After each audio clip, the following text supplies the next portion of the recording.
you taste an oyster, to me, it's just a mirror of the ocean. You're looking to pick up the tones of the brine of the sea, and it's really just meant to be a little snapshot of the freshest ocean smell and sea air.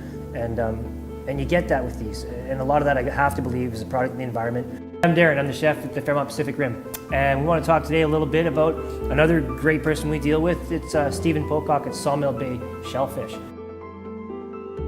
I think here, like this little area, from my experience, is ideal. Because it goes down deep, it's steep, like we've probably got 100 feet under us here.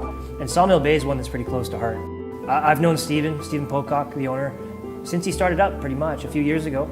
I think one of the things that really struck us about Stephen is here's a guy who cares so much about his oysters that with no recognition and no credit for it, he's personally maintaining and making sure that nobody can put out a bad oyster. For us, that was a major selling point for our product. And it's something it's uniquely designed. There's a series of 10 or 12 tubs on the outskirts and a central channel and a big old paddle wheel. And what's going on is that the only access to water in the tubs is through screens in the bottom of the tubs that hold the oysters. And this paddle's pulling a vacuum and it's drawing all the water up through the bottom of the screens, through the tiny oysters, and dumping into a central reservoir. And what it's doing, it's creating a constant rolling and tumbling motion, so these little tiny seeds and tiny oysters are never still. And another key point is really deep water. You know, we're sitting in this little bay and it doesn't look like much, but it turns out it's over 100 feet deep. The way he picks his lease, where it's going to be and how deep the bay is and what the environment is and how far away it is from civilization, this is really how he creates his own merroir. And for a British guy to throw out a French phrase like that, I was pretty impressed. Ultimately, these guys go out on the rafts in the horrible weather and they haul up these the racks of trays. There's I think 8 or 10 racks, and they're clearly heavy.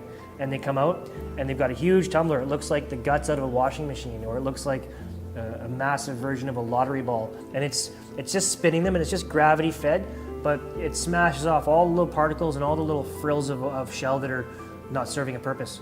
And in essence, what it's doing is making sure that none of the nutrients go to a dead end. The oyster's not spending any energy on a little bit of shell that isn't protecting the meat. For us, one of the key factors is going to be how fresh we can get these oysters. The fact that we can make a call and have them here 24 hours later, knowing they were coming out of the water 24 hours ago, that's a hard mark to hit. And now, when we're talking about oysters around here, we don't talk about oysters, we talk about Steve's oysters. There's a better respect for the product when you see where it's coming from.